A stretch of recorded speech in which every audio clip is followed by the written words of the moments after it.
അപ്പം അച്ഛൻ പറയുണ്ടായി, നമ്മൾ ഉടമ്പടി എടുക്കുമ്പോൾ മാതാവ് നമ്മുടെ കൂടെ നമ്മുടെ വീട്ടിലേക്ക് വരുമെന്ന് പറഞ്ഞു.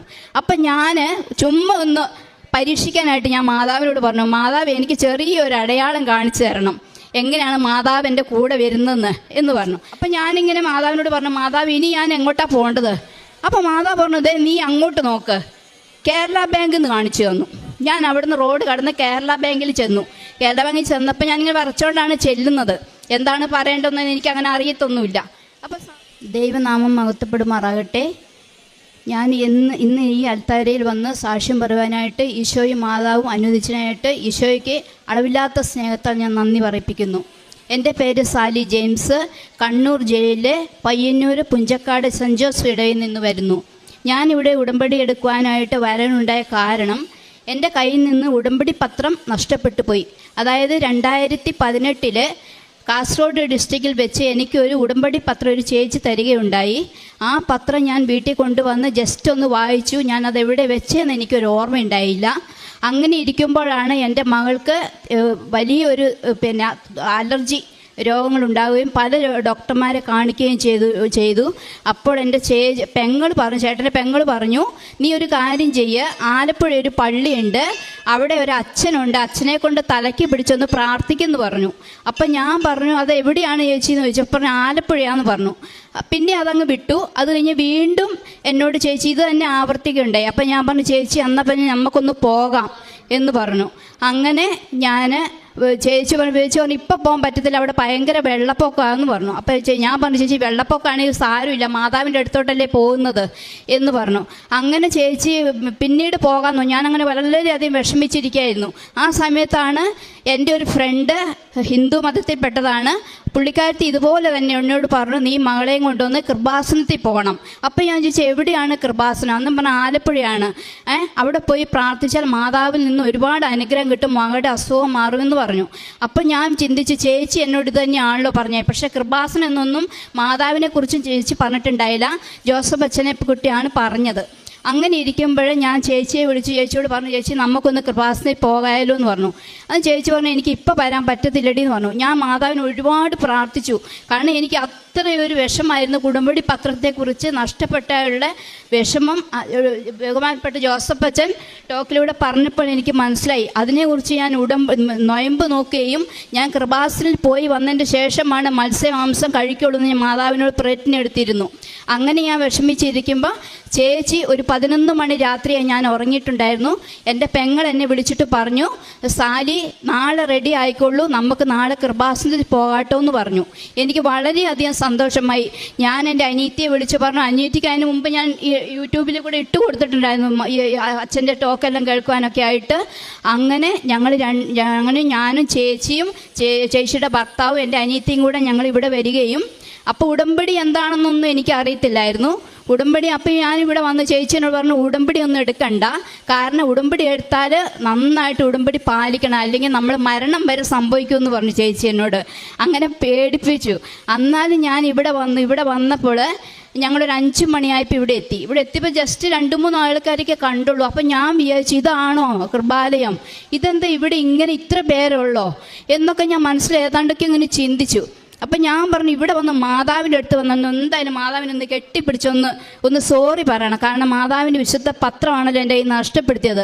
അപ്പം ഞാൻ നോക്കുമ്പോൾ മാതാവിൻ്റെ രൂപക്കൂട്ടിലാണ് കാണുന്നത്. അപ്പം ഞാൻ എങ്ങനെ പോയി കെട്ടിപ്പിടിക്കും? ഇവിടെയൊക്കെ ഇങ്ങനെ ഇതൊക്കെ കെട്ടിവെച്ചൊക്കെ എങ്ങനെ കയറാൻ പറ്റുന്നില്ല.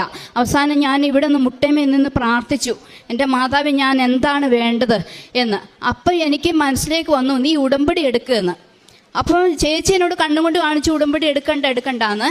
പക്ഷെ ഞാൻ ഉടമ്പടി തന്നെ ഉടമ്പടി എടുക്കുന്നവർ അവിടെ ഇരിക്കാൻ പറഞ്ഞു. അങ്ങനെ ഞാൻ അവിടെ ഇരുന്നു. അപ്പോൾ അവിടെ ഒരു ചേട്ടൻ അങ്ങോട്ട് പോകുന്നുണ്ട്. ചേട്ടനോട് ചോദിച്ചു, ചേട്ടാ ഉടമ്പടി എന്ന് പറഞ്ഞാൽ എന്താണെന്ന് ചോദിച്ചു.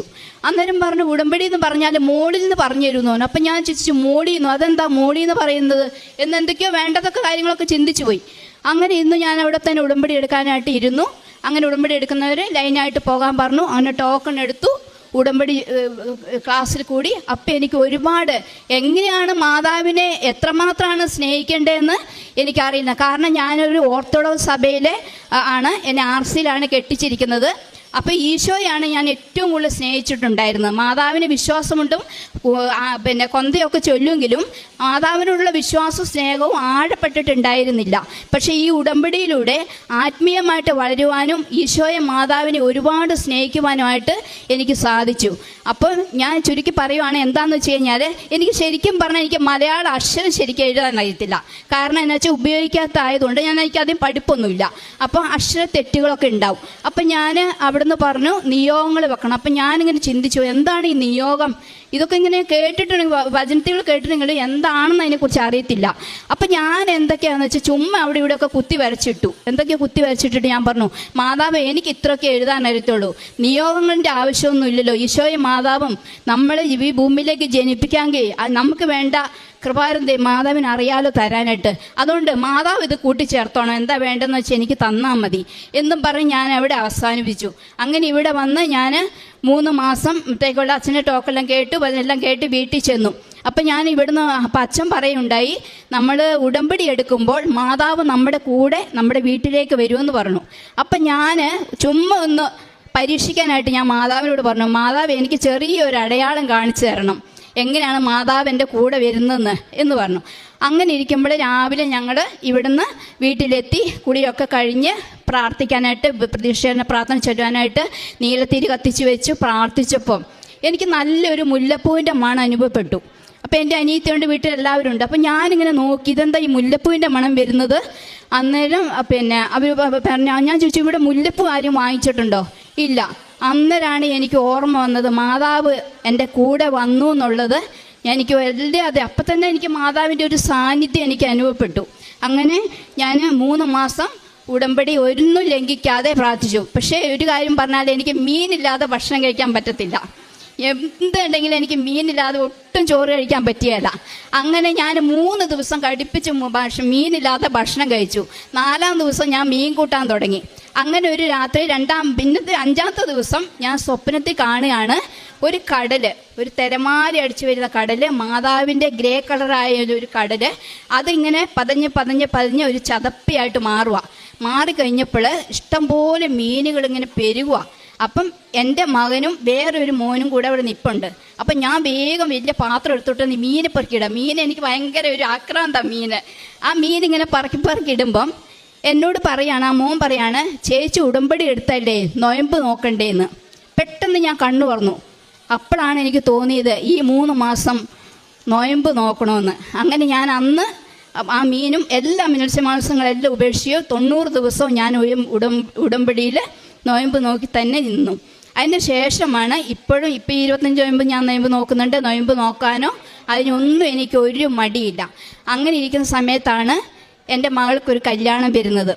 മകൾക്ക് കല്യാണം വരുന്ന സമയത്ത് ഞങ്ങൾക്കൊരു പൈസ പോലും ഇല്ല. അന്നന്ന് കൂലിപ്പണി എടുത്ത് ജീവിക്കുന്ന ഒരു വ്യക്തിയാണ് ഞങ്ങളുടെ കുടുംബം. അങ്ങനെ ഇരിക്കുമ്പോൾ ഞങ്ങൾ ഓൾറെഡി ഞങ്ങളുടെ ആധാരം പണയത്തിലാണ്. അപ്പം അതിന് പലിശയൊക്കെ കയറി 2019 ഓൾറെഡി ആധാരം പണയമായിരുന്നുകൊണ്ട് എടുക്കാൻ പറ്റാതിരിക്കുമായിരുന്നു. പെട്ടെന്ന് മോടെ കല്യാണം വന്നു. അങ്ങനെ ഞാൻ ബാങ്കിൽ പോയി ചോദിച്ചപ്പോൾ അവർ പറഞ്ഞു, നിങ്ങൾക്ക് 1 ലക്ഷം രൂപയ്ക്കുള്ളൊന്നും തരാനൊന്നും പറ്റിയല്ല. അപ്പം ഞാൻ ചോദിച്ചു, സാറ് 1 ലക്ഷം രൂപ കിട്ടിയാലും ഞങ്ങൾ എങ്ങനെ അമ്മയുടെ കല്യാണം, അതും ഞങ്ങൾക്കറിയണ്ട, 1 ലക്ഷം രൂപ കിട്ടാൻ പറ്റിയെന്ന് പറഞ്ഞു. അങ്ങനെ ഈ ആധാരം എടുക്കണമെങ്കിൽ 1.5 ലക്ഷം രൂപ വേണം എന്ന് ബാങ്കിൽ നിന്ന് പറയുണ്ടായി. അങ്ങനെ ഞാൻ പ്രാർത്ഥിച്ചു, എൻ്റെ മാതാവേ ഞാൻ എന്താണ് ചെയ്യുന്നത്, ഒരു പൊടി സ്വർണം പോലും ഇല്ല, എന്ത് ചെയ്യും?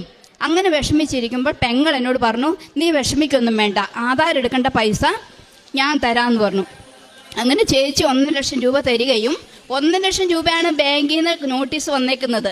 1 ലക്ഷം രൂപ എന്ന് പറഞ്ഞ് ഞാൻ ബാങ്കിൽ ചെന്നപ്പം അവർ നോക്കിക്കൊണ്ട് പറയാണ്, 1 ലക്ഷം രൂപ ഒന്നും വേണ്ട കേട്ടോ, 1,02,000 രൂപ മതിയെന്ന് പറഞ്ഞു. അപ്പോൾ ബാക്കി 48,000 രൂപ എവിടെ മാതാവ് കുറച്ച് തന്നു. വളരെയധികം സന്തോഷമായി.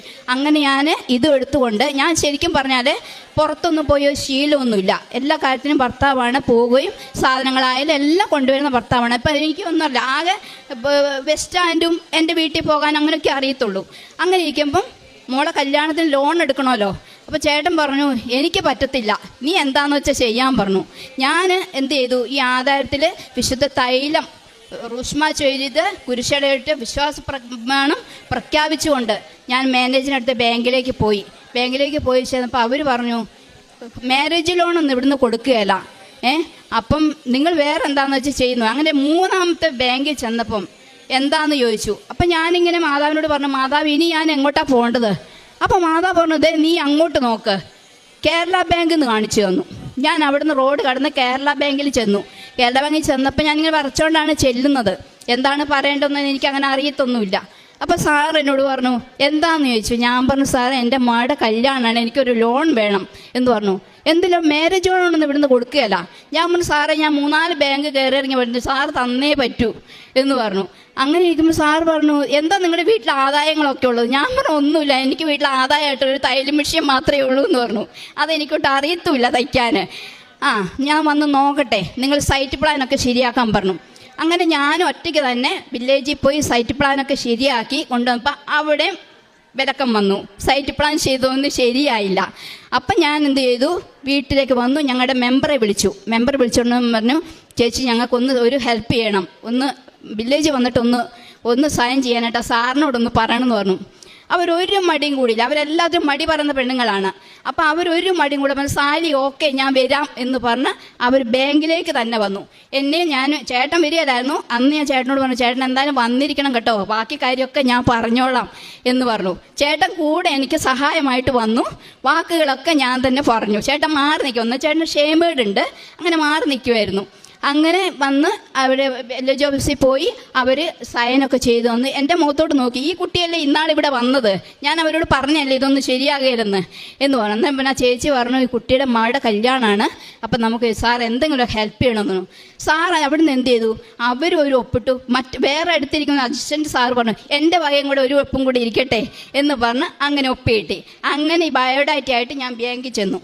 ബാങ്കിൽ ചെന്നപ്പോൾ അവിടുത്തെ മാനേജർ പറഞ്ഞു, നിങ്ങൾ എന്നെ വിടുകയല്ലേ എന്ന് പറഞ്ഞു.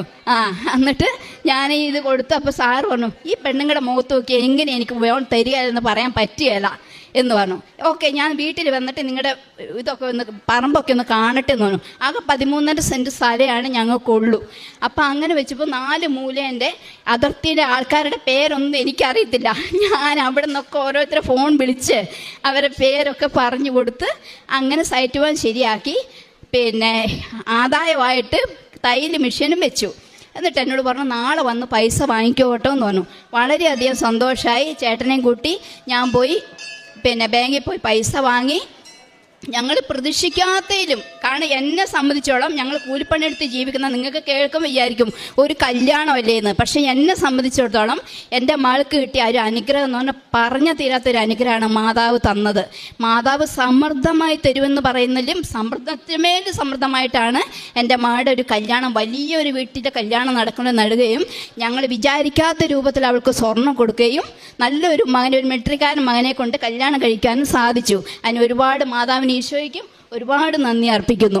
പിന്നെ കൂടാതെ തന്നെ അങ്ങനെ സന്തോഷിച്ചിരിക്കുന്ന സമയത്താണ് എനിക്കൊരു സഹനം തന്നത്. കാരണം എൻ്റെ ഭർത്താവ് പെട്ടെന്ന് ഭക്ഷണം കഴിച്ചുകൊണ്ടിരിക്കുന്ന സമയത്ത് കുഴഞ്ഞു വീണു. എന്നാൽ വെച്ചാൽ ഞാൻ കുഴഞ്ഞു വീണെന്നൊക്കെ നമ്മൾ ഈ പത്രത്തിലും റേഡിയോയിലൊക്കെ കേട്ടിട്ടേ ഉള്ളൂ. പക്ഷേ എൻ്റെ ഭർത്താവ് കുഴഞ്ഞു വീണത് എൻ്റെ കയ്യിലേക്കാണ്. അപ്പോൾ 2015 2 ബ്ലോക്ക് ഉണ്ടായിരുന്നു. അത് നീക്കി കുഴപ്പമൊന്നുമില്ല, ആക്റ്റീവായിട്ട് ജോലിക്കൊക്കെ പോകുമായിരുന്നു, വണ്ടി ഓടിച്ച് പോവുകയൊക്കെ ചെയ്യുമായിരുന്നു. പിന്നെ 7ാമത്തെ വർഷമാണ് ഈ ഓഗസ്റ്റിൽ, അതായത് നമ്മുടെ ചാണ്ടി സാറിനെ അടക്കുന്ന അന്ന് എൻ്റെ ചേട്ടൻ ഭക്ഷണം കഴിച്ചുകൊണ്ടിരിക്കുന്ന സമയത്ത് പെട്ടെന്ന് ഇങ്ങനെ കുഴഞ്ഞു വീണ് ആകെ ഇതായി. ഒരു 20 മിനിറ്റോളം ഇങ്ങനെ ചുണ്ടൊക്കെ ഉള്ളിലോട്ട് പോയി, കണ്ണൊക്കെ ഇങ്ങനെ തുറന്നിരിക്കുക, ഐസ് പോലെയായി, അതായത് വെട്ടിയിട്ട് താള് പോലെ ആയെന്ന് പറയാം. അങ്ങനെ ഇരിക്കുന്ന സമയത്ത് ഞാൻ പ്രാർത്ഥിച്ചു, മാതാവേ എന്താണിതിങ്ങനെ, മാതാവ് എനിക്ക് എന്താ ഇങ്ങനെ തന്നെ, ഞാൻ ഉടമ്പടിയിലല്ലേ, ഈശോയും ഞാൻ തമ്മിൽ ഉടമ്പടിയില്ല, പിന്നെ എന്താണ് എനിക്കിത് ഇങ്ങനെ തന്നത് എന്ന് പറഞ്ഞു. ഞാൻ പറഞ്ഞു, മോനെ പെട്ടെന്ന് ഉടമ്പടി തൈലം എടുക്കുമെന്ന് പറഞ്ഞു. അപ്പം പിള്ളേർക്ക് എന്താ ചെയ്യേണ്ടതെന്ന് അറിയില്ല. ഉടമ്പടി തൈലാണ് എടുക്കേണ്ടത്, പപ്പനെ എടുത്തോണ്ടാണ് പോകേണ്ടത്, വണ്ടിയെ വിളിക്കേണ്ടത്, ഒന്നും ഇവർ കിട്ടുന്നില്ല. ഞാൻ പറഞ്ഞു, മോനെ ഉടമ്പടി തൈലം എടുക്കുമെന്ന് പറഞ്ഞു. വേഗം തന്നെ രൂപത്തിനൊരു ഉടമ്പടി തൈലം എടുത്ത് ഞാൻ വിശുദ്ധ തൈലം കൊണ്ട് ഊഷ്മ ചൊല്ലി വിശ്വാസപൂർണ്ണം പ്രഖ്യാപിച്ചുകൊണ്ട്, ഈശോയെ പിന്നെ ദാവീദിന് വിശുദ്ധ തൈലത്തെയും കൊണ്ട് അഭിഷേകം ചെയ്തല്ലേ, മരിച്ച ലാസനെ ഉയർപ്പിച്ചല്ലേ, എൻ്റെ ചേട്ടനെ ഒന്നും മിണ്ടിപ്പിക്കേ എന്ന് പറഞ്ഞപ്പോൾ പെട്ടെന്ന് എന്നോട് ചോദിച്ചു, എന്താന്ന് ചോദിച്ചു. എനിക്ക് വളരെയധികം സന്തോഷമായി. ഞാൻ മാതാവിന് അന്നേ തന്നെ ഒരുപാട് നന്ദി. ഞാൻ പറഞ്ഞു, പെട്ടെന്ന് മോനെ വണ്ടി പിടിക്കാൻ പറഞ്ഞു. അപ്പം ഞങ്ങൾക്കൊരു ഇടവഴിയേ ഉള്ളൂ, അതായത് നടന്നു പോകേണ്ട ഒരു വഴിയുള്ളൂ. ജസ്റ്റ് സ്കൂട്ടി ഒന്ന് നിരക്കി കൊണ്ടുപോയാലാണ് റോഡിലോട്ട് കടക്കത്തുള്ളൂ. അങ്ങനെ ഇരിക്കുന്ന സമയത്ത് ഓടി. അപ്പം ഈ സാറ് മരിച്ച് അടക്കണ്ട ആയതുകൊണ്ട് എല്ലാവരും ടി വിയുടെ മുമ്പിലാണ്. ഞങ്ങൾ കരയുന്നതൊന്നും ആരും കേൾക്കുന്നൊന്നുമില്ല. അങ്ങനെ ഇരിക്കുമ്പോൾ ഒരു കൊച്ച് ഓടി വന്നിട്ട്, ചേട്ടനെ കുറച്ച് വെയിറ്റ് ഉള്ളതുകൊണ്ട് ഇവന് എടുത്തിടാനൊന്നും പറ്റുന്നില്ല. ഞാൻ പറഞ്ഞു, മോനെ എങ്ങനെയെങ്കിലും വേണ്ട, എൻ്റെ മോനും കൂടെ പറഞ്ഞു, നിങ്ങൾ രണ്ടുപേരും കൂടെ പപ്പേനെ പിടിച്ചിട്ട് റോട്ടിലെത്തിക്കേ എന്ന് പറഞ്ഞു. അപ്പം ഞാനിവിടുന്ന് പ്രാർത്ഥിച്ചു, മാതാവേ എനിക്കൊരു വണ്ടി തരണേ, ഞങ്ങൾക്കൊരു വെള്ളിമൂങ്ങ എന്ന് പറഞ്ഞൊരു വണ്ടിയുണ്ട്, ആര് ഡ്രൈവ് ചെയ്യും, അവനൊന്നും അറിയത്തില്ലല്ലോ, ഒരു വണ്ടി എങ്ങനെ തരണേ എന്ന് പറഞ്ഞു. അങ്ങനെ പിന്നെ അതിശയം എന്ന് പറയട്ടെ, ഒരു ഓട്ടോറിക്ഷ, ഞങ്ങൾക്കറിയാത്തൊരു ഓട്ടോറിക്ഷ ആ റോട്ടിൽ കിടക്കുകയാണ്. ഡ്രൈവർ അങ്ങോട്ടും മാറി. ചേട്ടൻ ഈ കൊച്ചി എടുത്ത് കൊണ്ടുപോയിട്ട് ഓട്ടോറിക്ഷ കയറ്റി ഞങ്ങൾ വേഗം തന്നെ എന്ത് ചെയ്യുന്നത് വെച്ചാൽ പരിയാരത്തേക്ക് കൊണ്ടുപോയി. പരിയാരത്ത് കൊണ്ടുപോയി കഴിഞ്ഞപ്പോൾ അവർ എക്കോയൊക്കെ ചെയ്ത് നോക്കി, ECG ഒക്കെ എടുത്ത് നോക്കിയിട്ട് പറഞ്ഞു, കുഴപ്പമൊന്നുമില്ല, ജെയിംസിന് കുഴപ്പമൊന്നുമില്ലല്ലോ, അത് ക്ഷീണത്തിൻ്റെ ആണെന്ന് പറഞ്ഞു. അങ്ങനെ ഇരുന്നു. വീണ്ടും വീട്ടിലേക്ക് കൊണ്ടുവന്നു. കുഴപ്പമൊന്നുമില്ല, മരുന്ന് കഴിച്ചിട്ട് പോരെ, റെസ്റ്റ് എടുക്കുന്നു പറഞ്ഞു. അങ്ങനെ വീട്ടിൽ വന്ന് റെസ്റ്റ് എടുത്തു. പുള്ളിക്കാരൻ ദിവസം ചെന്ന് ഡൗണായി വരുമല്ലാതെ ഒരു ഫലവും കാണുന്നില്ല. വീണ്ടും ഞങ്ങൾ എന്താക്കി, കണ്ണൂർ AKG എന്ന് പറഞ്ഞ ഹോസ്പിറ്റലിൽ കൊണ്ടുപോയി. അവിടെ അവർ 5 ദിവസം ICUലിട്ടു. ICUലിട്ട് കഴിഞ്ഞിട്ട് അവർക്കൊന്നും കണ്ടുപിടിക്കാൻ പറ്റുന്നില്ല. അവർ പറഞ്ഞു, നിങ്ങൾ വേറെ എവിടെയെങ്കിലും കൊണ്ടുപോയിക്കോളാൻ പറഞ്ഞു. അങ്ങനെ ഞങ്ങൾ അവിടെ നിന്ന് അന്ന് രാത്രി തന്നെ മൊബൈൽ ആംബുലൻസ് എന്ന് പറഞ്ഞ നേരം കൊണ്ട് ഞങ്ങൾ വീണ്ടും ഈ പരിയാരത്തേക്ക് തന്നെ കൊണ്ടുവന്നു. പരിയാരം ആദ്യം സർക്കാരിൻ്റെ ആയിരുന്നു, ഇപ്പം ഗവൺമെൻറ്റിൻ്റെ ആയി. അപ്പം അതുകൊണ്ട് എന്ത് പറ്റുമെന്ന് വെച്ചാൽ അവർ അത്ര ട്രീറ്റ്മെൻ്റ് ഒന്നും ചെയ്യുന്നില്ല. അപ്പം ഞങ്ങൾക്കാകെ വിഷമായിരുന്നു, ഇത് എന്താവും ഏതാവും എന്നൊന്നും അറിയില്ല. ഞാനായിരിക്കും ചിലപ്പോൾ ആദ്യം മരിക്കുന്ന രൂപത്തിൽ ഞാൻ ആയിപ്പോയായിരുന്നു. എന്നിട്ട് ചേട്ടൻ അവിടെ കൊണ്ടിട്ട് അവർ 13 ദിവസം ICU കിടത്തി. വെള്ളം കുടിക്കാനോ ഭക്ഷണം കഴിക്കാനോ ഒന്നും പറ്റത്തില്ല. കാരണം ഒരു ബാത്റൂമിൽ പോകാൻ പോലും പറ്റത്തില്ല. ബാത്റൂമിൽ പോകണമെങ്കിൽ സൈൻ കൊടുക്കണം. അപ്പം മോനോട് സൈൻ ഇട്ട് കൊടുക്കാൻ പറഞ്ഞപ്പോൾ ചേട്ടൻ തന്നെ പറഞ്ഞു, വേണ്ട ഞാൻ തന്നെ സൈൻ ചെയ്ത് തരാമെന്ന് പറഞ്ഞു.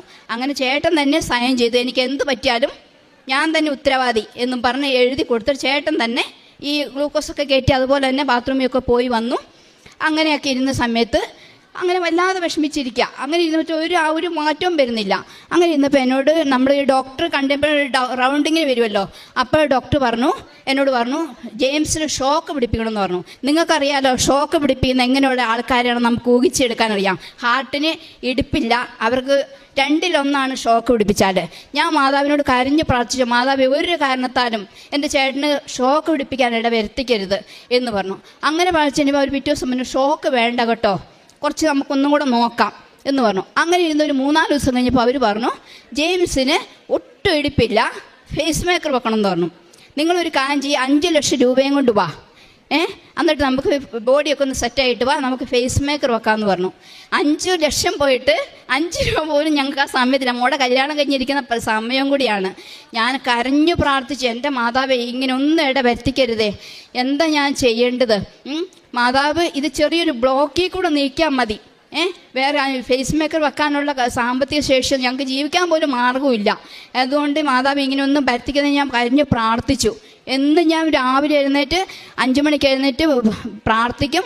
വിശുദ്ധ തൈലം എല്ലാ ദിവസവും ഞാൻ ചേട്ടന് നെഞ്ചിലും വിശുദ്ധ എല്ലാം കുരിശാടയായിട്ട് പ്രാർത്ഥിക്കുമായിരുന്നു. അങ്ങനെ ഇരുന്നിട്ട് ചേട്ടന് വീണ്ടും അസുഖം കൂടിക്കൊണ്ടിരിക്കുന്ന സമയത്ത് ഞാൻ രാത്രി എൻ്റെ ആങ്ങളമാരൊക്കെ വിളിച്ചിട്ട് പറഞ്ഞു, വേഗം വരണം, ഇങ്ങനെ ചേട്ടന് കൂടുതലാണ്, നിങ്ങളൊന്ന് വരണം. അപ്പോൾ പറഞ്ഞു, നേരം വെളുക്കട്ടെടി, ഇപ്പം ഞങ്ങൾ വന്നിട്ട് എന്ത് ചെയ്യാനാ? അവർ 6 മണിയായപ്പോൾ തന്നെ എല്ലാ ആങ്ങളമാരും വീട്ടിലെത്തി. അവർ ചർച്ചയും കൊണ്ടിരിക്കുവാണ്, എവിടെയാണ് കൊണ്ടുപോകേണ്ടത്, തിരുവനന്തപുരം കൊണ്ടുപോകണം, ബാംഗ്ലൂർ കൊണ്ടുപോകണം, ഇങ്ങനെ ചർച്ചയാണ്. ഞാൻ പറഞ്ഞു, നിങ്ങൾ കൂടുതൽ ചർച്ചയും കൊണ്ട് നിൽക്കണ്ട, ഒന്നും ചെയ്യണ്ട. പിന്നെ ഞാൻ ചോദിച്ചു, മാതാവ് ഒരു വഴി കാണിച്ചു തരണം. മാതാവ് പറ എവിടെ കൊണ്ടേ? ഉടനെ പറഞ്ഞു, മംഗലാപുരം ഇന്ത്യാനയിലേക്ക് കൊണ്ടുപോയിക്കോ, ഹാർട്ടിൻ്റെ മെയിൻ ഡോക്ടറാണ് അവിടെ ഉള്ളത്. അങ്ങനെ ഞാൻ പറഞ്ഞു, വേറെ എവിടെയും കൊണ്ടുപോകണ്ട, ഇന്ത്യാനയെ കൊണ്ടുപോയാൽ മതി എന്ന് പറഞ്ഞു. അങ്ങനെ ഞാൻ അങ്ങനെ ഇന്ത്യാനയെ കൊണ്ടുപോയി. അവർ നോക്കി, എക്കോ ചെയ്തു, ആൻജിയോഗ്രാം ചെയ്ത് നോക്കിയപ്പോൾ ബ്ലോക്ക് ഉണ്ടെന്ന് പറഞ്ഞു. വേറെ ഒരു കുഴപ്പമില്ല, ബ്ലോക്കാണെന്ന് പറഞ്ഞു. അങ്ങനെ ബ്ലോക്ക് നീക്കുകയും പിന്നെ ഈ ഫേസ് മേക്കറിൻ്റെ കാര്യങ്ങളെപ്പറ്റി ഒന്നും ഡോക്ടർ പറഞ്ഞിട്ടില്ല. ഒരു കുഴപ്പമില്ല, ജെയിംസിന് ചെറിയൊരു ബ്ലോക്ക് ഉണ്ട്, അത് നമുക്ക് നീക്കാൻ ചെയ്താൽ മതി എന്ന് പറഞ്ഞു.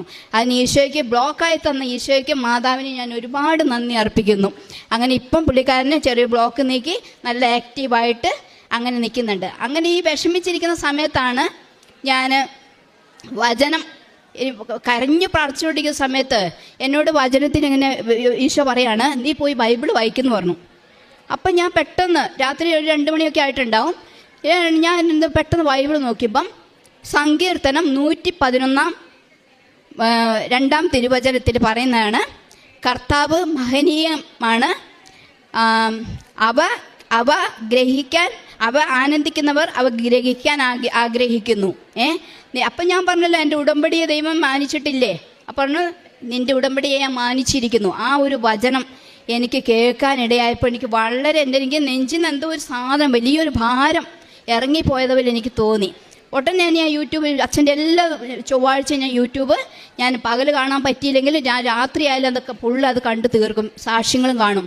ഉടനെ അച്ഛൻ എന്താണ് പറയുന്നത് ഒന്ന് ഞാൻ കാണട്ടെ എന്ന് വിചാരിച്ചിട്ട് അച്ഛൻ്റെ ടോക്കിൽ ഇത് തന്നെ പറഞ്ഞ്, സഹനത്തിന്മേൽ സഹനം വരുമ്പോൾ കൃപയുടെ മേൽ കൃപ വരുവാൻ വേണ്ടിയിട്ടാണ്, അതുകൊണ്ട് നിങ്ങൾ ദൈവത്തെ വിട്ട് പോകരുത് എന്ന് പറഞ്ഞു. ആ ഒരു വാക്കും ഈ തിരുവചനം എന്നെ വല്ലാതെ സ്വാധീനിച്ചു. എനിക്ക് ഭയങ്കരമായിട്ടൊരു എനർജി വന്നു. ഇനി എനിക്കൊന്നും പേടിക്കണ്ട, ഈശോയും മാതാവ് എൻ്റെ കൂടെ ഉണ്ടെന്നുള്ളൊരു ധൈര്യം വന്നു. അങ്ങനെ ഓഗസ്റ്റ് 15-ാം തീയതി ചേട്ടനെ അവിടെ ഡിസ്ചാർജ് ചെയ്ത് കൊണ്ടുവന്നു. ഫേസ് മേക്കർ വെക്കേണ്ട കാര്യം ഡോക്ടർ അന്ന് പറയാമെന്ന് പറഞ്ഞു. ഇപ്പം 5 മാസമായി, ഇതുവരെ ഒന്നും പറഞ്ഞിട്ടില്ല, ഒരു കുഴപ്പമില്ല. പിന്നെ 22 വർഷമായ എൻ്റെ ഇയർ ബാലൻസ് എനിക്ക് എന്താണെന്ന് വെച്ചാൽ ഈ കണ്ണൂർ ജില്ലയിൽ കാണിക്കാത്ത ഡോക്ടർമാരില്ല.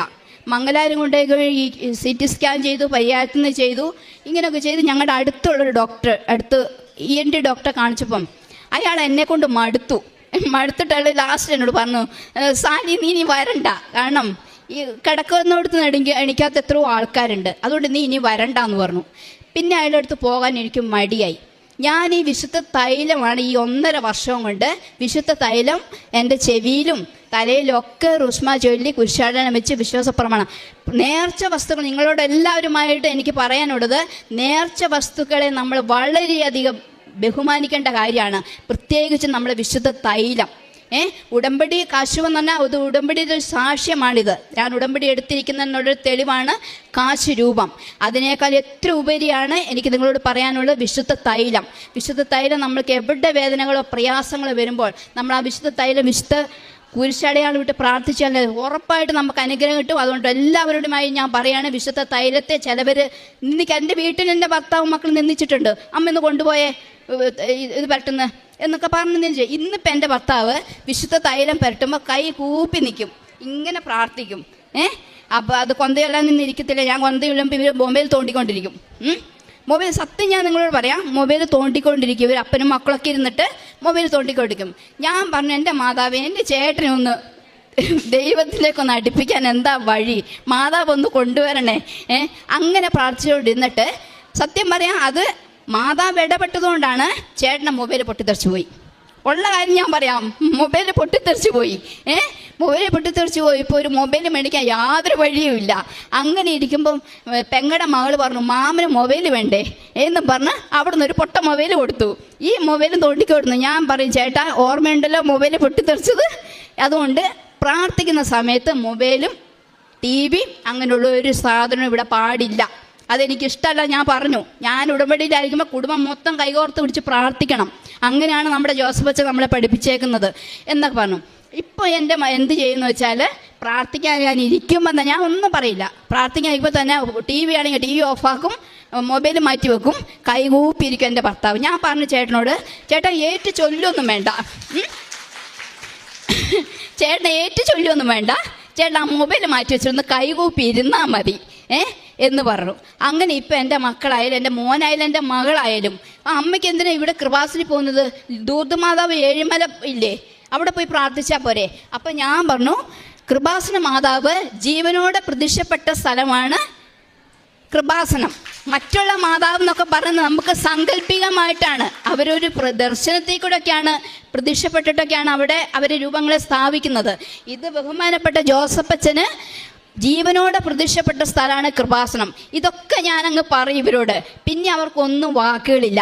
അങ്ങനെ മകളും മകനും കൃപാസനത്തിൽ വരുന്നില്ല എന്ന് പറഞ്ഞ മകള് 3 പ്രാവശ്യം ഇവിടെ വരികയും എൻ്റെ മോൻ വരികയും എൻ്റെ ചേട്ടനെ കൊണ്ട് ഞാൻ ഇവിടെ വരുത്തിക്കുമെന്ന് പറഞ്ഞു. അതുപോലെ തന്നെ എൻ്റെ ചേട്ടനെ കൊണ്ട് കഴിഞ്ഞ സെപ്റ്റംബർ 4-ന് ഞാൻ ഇവിടെ വരികയും ഇവിടെ വന്നു. അപ്പം ഞാൻ അതിന് മുമ്പേ പറഞ്ഞിട്ടുണ്ടായിരുന്നു, എൻ്റെ ചേട്ടനിങ്ങനെ വയ്യാതെ ഞാൻ പറഞ്ഞായിരുന്നു, മാതാവേ എൻ്റെ ചേട്ടനെ കൃപാസനത്തിൽ കൊണ്ടുവരാതെ ഞാൻ മത്സ്യമാംസങ്ങൾ കഴിക്കൂല, ഞാൻ ക്ഷീണിച്ച് ഉണങ്ങിക്കോട്ടെ, അത് മാതാവിന് തന്നെയാണ് അതിൻ്റെ മോശം എന്ന് പറഞ്ഞു. അങ്ങനെ ചേട്ടന് 1.5 മാസത്തിന് ശേഷമാണ് ഞാനിവിടെ ചേട്ടനെ കൊണ്ടുവന്നു. അന്ന് വൈകുന്നേരം തന്നെ ഞാൻ മീൻ കൂട്ടാൻ തുടങ്ങി. അങ്ങനെ അപ്പം വീട്ടിൽ നമ്മൾ ഉടമ്പടി എടുത്തപ്പോൾ ദൈവികമായിട്ട് ഒരുപാട് വളരാനാണ് നമ്മൾ ഏറ്റവും കൂടുതലാകേണ്ടത്. ഭൗതിക നേട്ടങ്ങളിലൊന്നും ഞാനിപ്പോൾ പറയാം, എനിക്കിപ്പോൾ 49 വയസ്സായി. ഈ 41 വയസ്സിനിടയ്ക്ക് ഇന്ന് വരെയും ഞാൻ ഈശോയുടെ മാതാവിനോട് ഒരു കാര്യം ആവശ്യപ്പെട്ട സത്യം ഞാൻ നിങ്ങളോട് പറയാണ്, എനിക്ക് അത് വേണം ഇത് വേണം, അല്ല അവർക്ക് അതുണ്ട് ഇവർക്കുണ്ട്, ഞാൻ ഒരു പരാതിയും പറയാറില്ല. ഞാൻ പ്രാർത്ഥിക്കുന്ന ഒരൊറ്റ കാര്യം എന്താണെന്ന് അറിയാമോ? രോഗങ്ങളും ആപത്തുകളും വരാതിരിക്കട്ടെ എന്നായിരുന്നു.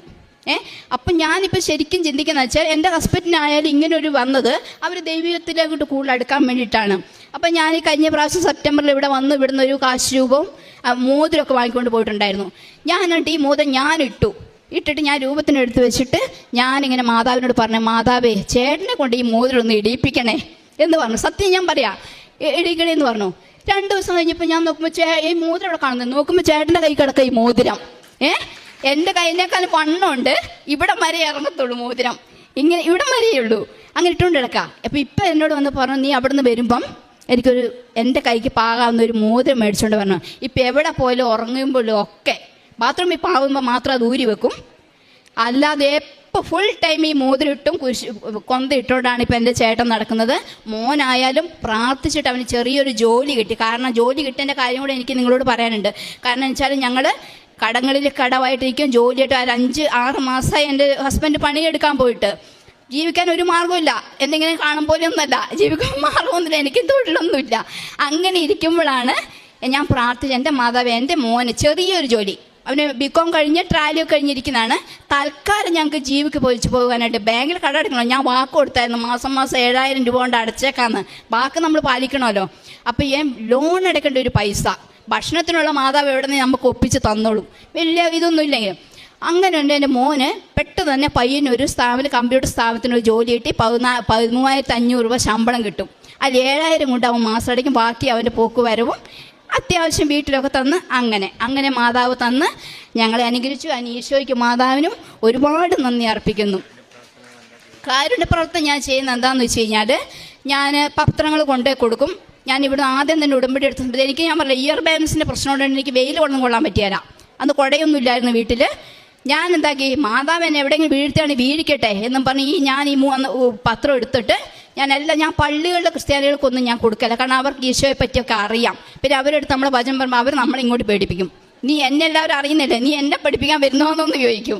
അപ്പം ഞാൻ എന്താക്കി, ഹിന്ദുക്കളുടെ അടുത്താണ് നമ്മൾ കൂടുതലും പോവുക. അപ്പോൾ അവരെടുത്ത് പോകുമ്പം ചിലപ്പോൾ 1 മണിക്കൂറൊക്കെ നിന്നിട്ട് ഈശോയുടെ ജനനം മുതൽ മരണം വരെ അവരെന്നെ കൊണ്ട് പറയിപ്പിച്ചിട്ടുണ്ട്. ചോദിക്കും, ഈശോ എന്ന് പറഞ്ഞാൽ ആരാ, ഈശോ എങ്ങനെ ജനിച്ചത്, അങ്ങനെയൊക്കെ ചോദിക്കും. മാതാവ് ഞാൻ അപ്പം ഇങ്ങനെ എല്ലാം പറഞ്ഞ് 1 മണിക്കൂറോളം ഒരു പത്രം കൊടുത്തിട്ട് ആ വീട്ടിൽ നിന്ന് വചനം പറയേണ്ടി വന്നിട്ടുണ്ട്. അങ്ങനെ എല്ലാം പറഞ്ഞു. അപ്പോൾ അവർ അങ്ങനെ ഒരുപാട് പേര്, ഇവിടെ ഒരു റെയിൽവേ സ്റ്റേഷനിൽ ഒരു മോള്, പുള്ളി ഒരു ഹിന്ദുവാണ്. പുള്ളി എന്തോ ഒരു വീട്ടിൽ പ്രശ്നങ്ങളൊക്കെ ആയിട്ട് വീട്ടിൽ നിന്ന് ഇങ്ങനെ ഇറങ്ങി നടന്നൊരു കൊച്ച് ഇവിടെ ഉണ്ടായി, രജിസ്ട്രേഷൻ ഉണ്ടായിരുന്നു. അപ്പോൾ ആ കുട്ടി ഇങ്ങനെ ഇരിക്കും. ഞാൻ ചോദിച്ചു, മോളെ എന്താ ഇവിടെ ഇങ്ങനെ ഇരിക്കുന്നത് വെച്ചു. അന്നും പറഞ്ഞു, ചേച്ചി എനിക്ക് വീട്ടിൽ നിന്ന് തന്നെ ഇറക്കി വിട്ടതാ, എനിക്ക് എവിടെ പോക്കടില്ല, റെയിൽവേ സ്റ്റേഷനാണ് ഞാൻ ഉറങ്ങുന്നതെന്ന് പറഞ്ഞു. ഭക്ഷണം കഴിച്ചിട്ടില്ല, അന്ന് ഞാൻ അവൾക്ക് ഭക്ഷണം കഴിക്കേണ്ടതായ പൈസ കൊടുത്തോളൂ. ഞാൻ പറഞ്ഞു, നീ ആദ്യം പോയി ഭക്ഷണം കഴിക്കേ. ഭക്ഷണം കഴിച്ചിട്ട് വന്നു, എന്നിട്ട് പത്രം കൊടുത്തിട്ട് വചനങ്ങളൊക്കെ പറഞ്ഞ് കൊടുത്തിട്ട് അവൾ പറഞ്ഞു, ഞാൻ പറഞ്ഞു, നീ ഉടമ്പടി എടുക്കണം, നിൻ്റെ എല്ലാ കാര്യങ്ങളും മാതാവ് സാധിക്കുന്നു പറഞ്ഞു. അമ്മ ഞാൻ എടുക്കാം. ഞാൻ എൻ്റെ അഡ്രസ്സും അവളുടെ നമ്പർ ഞാൻ വാങ്ങിച്ചു. എന്നിട്ട് ഇവിടെ ഞാൻ വിളിച്ചപ്പോൾ ഞാൻ ചോദിച്ചു, നീ ഉടമ്പടി എടുത്തു. അപ്പം നമുക്ക് അറിയണോ, തെളിവാണല്ലോ, ഉടമ്പടി എടുക്കുമ്പോൾ എന്തൊക്കെ കിട്ടുമെന്ന് നമുക്കറിയാമല്ലോ. ഇവിടെ കളവാണോ പറയണതെന്ന് എനിക്കറിയണം. അപ്പം ഞാൻ ചോദിച്ചു, മോളെ അവിടെ നിന്ന് ഉടമ്പടി എടുത്ത് എന്തൊക്കെ കിട്ടി? അന്ന് പറഞ്ഞു, ഒരു പ്രാർത്ഥന പുസ്തകം കിട്ടി, ഒരു കാശുരൂപം കിട്ടി, തൈലം കിട്ടി, തിരി കിട്ടി. അപ്പം എനിക്ക് ബോധ്യപ്പെട്ടു. അപ്പം ഞാൻ പറഞ്ഞു, മോൾക്ക് വേണ്ടി ഞാൻ പ്രാർത്ഥിക്കാം എന്ന് പറഞ്ഞു. വീണ്ടും 3 മാസം കഴിഞ്ഞപ്പോൾ ഈ കുട്ടി അതേപോലെ രജിസ്ട്രേഷൻ കണ്ടിട്ട് ഞാൻ ചോദിച്ചു, മോളെന്താ ഇവിടെ ഇരിക്കുന്നത് എന്നും പറഞ്ഞു. ഇതെന്നെ പറഞ്ഞപ്പോൾ ഞാൻ ചോദിച്ചു, ഉടമ്പടി പുതുക്കിയോ? അന്ന് ഞാൻ പറഞ്ഞു, ചേച്ചി പുതുക്കിയിട്ടില്ല, പക്ഷേ എനിക്ക് നല്ലൊരു അനുഭവം കിട്ടി എന്ന് പറഞ്ഞു.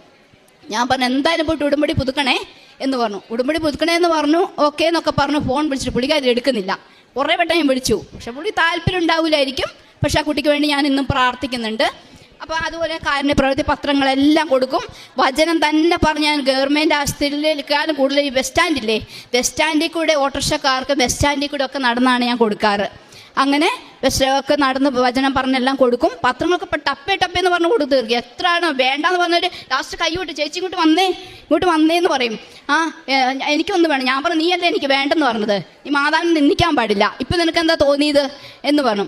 അങ്ങനെ കൊടുത്തു. പിന്നെ ഒരു കൊച്ചു പറഞ്ഞു, ചേച്ചീനെ കാണാൻ ഇടയാതെ എൻ്റെ ഏറ്റവും വലിയ ഭാഗ്യ, ഞാൻ മരിക്കാൻ പോകുന്നത് ഒരു ആൺകുട്ടിയാണ്, ഹോട്ടലിൽ നിന്നാണ് കാണുന്നത്. ഒരു ഹോട്ടലിൽ ഇങ്ങനെ കൊച്ചു ധൈര്യമായിട്ടിരിക്കുന്നത്. അപ്പോൾ എനിക്ക് തോന്നിച്ച് മാതാവ് എന്നെ അങ്ങോട്ട് വിട്ടു. അപ്പോൾ കുട്ടിയുടെ അവസ്ഥകളൊക്കെ ചോദിച്ചറിഞ്ഞപ്പോൾ പറഞ്ഞു, എനിക്ക് ജീവിക്കണമെന്ന് തന്നെ ഇല്ല ചേച്ചി എന്ന് പറഞ്ഞു. ഞാൻ പറഞ്ഞു, മോനൊരു കാര്യം ചെയ്യേ, ഇത് വായിക്കേ, ഈ സാക്ഷ്യങ്ങൾ മൊത്തം വായിച്ചിട്ട് മോൻ ഉടമ്പടി എടുക്കണം പോയിട്ട്, മോൻ്റെ എല്ലാ കാര്യങ്ങളും സാധിച്ചു കിട്ടുന്നുണ്ട് പറഞ്ഞു. എനിക്ക് താങ്ക്സ് ഒക്കെ പറഞ്ഞ് ഷേക്കൻ്റെയൊക്കെ തന്നു പറഞ്ഞു, ചേച്ചിനെ ഇന്ന് എനിക്ക് കണ്ടുമുട്ട് ദൈവമായിട്ട് കൊണ്ടുവന്നതാണ് എന്ന് പറഞ്ഞു. അങ്ങനെ കുറേ പേരെ എൻ്റെ വീട്ടിലുള്ള എൻ്റെ ആങ്ങളേനെ, മകളെ, എൻ്റെ അനിയത്തിനെ, എൻ്റെ ചേച്ചീനെ അവരൊക്കെ ഉടമ്പടി എടുപ്പിക്കാനും മറ്റുള്ളവരൊക്കെ കുറേ പേര് ഈ ഉടമ്പടി എടുക്കാമെന്ന് എന്നോട് വാക്ക് പറഞ്ഞിട്ടുണ്ട്. അങ്ങനെയൊക്കെ കുറേ പേര് അങ്ങനെയൊക്കെ പറയാൻ വേണ്ടി അങ്ങനെയൊക്കെ പറഞ്ഞ് ഏറ്റിട്ടുണ്ട്. അതുപോലെ തന്നെ പത്രം, ഈയിടെ ഞാൻ പള്ളിയിൽ പോയപ്പം കൃപാസനത്തിൽ ഉടമ്പടി എടുത്തവരെ എൻ്റെ ഇടവപ്പള്ളി തന്നെയാണ്. ഒരു മൂലയ്ക്ക് അലസലമായിട്ട് ഇങ്ങനെ ഇട്ടേക്കുവാണ് കുറച്ച് പേപ്പർ, ഒരു കെട്ട് പാത്രത്തോടെ മേലെ ഉണ്ട് കാണുമ്പോൾ. എനിക്ക് കണ്ടപ്പോൾ ഭയങ്കര വിഷമമായി. ഞാൻ ആ പത്രമൊക്കെ കുടഞ്ഞൊക്കെ എടുത്ത് എൻ്റെ ബാഗിലിട്ട് ഞാൻ ഗവൺമെൻറ് ആശുപത്രിയിലും ഇവിടെയൊക്കെ കൊടുത്തു. ഗവൺമെൻറ്റിലെ ക്യാൻസർ രോഗികളെ കണ്ടു. അവർക്ക് പറ്റുന്ന സഹായം, എനിക്കാവുന്ന വലിയ ഫുഡ് മേടിച്ച് കൊടുക്കും, ഡ്രസ്സ് വാങ്ങിക്കൊടുക്കും, അതുപോലെ തന്നെ പൈസയൊക്കെ കൊടുത്ത് ഞാൻ സഹായിച്ചിട്ടുണ്ട്. ഇത്രയൊക്കെയാണ് കാരുണ്യപ്രവൃത്തി ചെയ്യുന്നത്. പിന്നെ കൂടാതെ തന്നെ എൻ്റെ ജീവിത അന്ത്യം വരെയും ഞാൻ ഉടമ്പടിയിലായിരിക്കുമെന്ന് ഞാൻ ഈശോയുടെ മാതാവിനോട് പ്രതിജ്ഞ എടുത്തിട്ടുണ്ട്. അത് ഞാൻ പാലിക്കും. ഇനിയും എന്നെ ഇവിടെ ഒരു സാക്ഷിയാക്കി മാറ്റണമേ എന്ന് ഞാൻ ഈശോയുടെ മാതാവിനോടും പ്രാർത്ഥിക്കുകയും ചെയ്യുന്നു.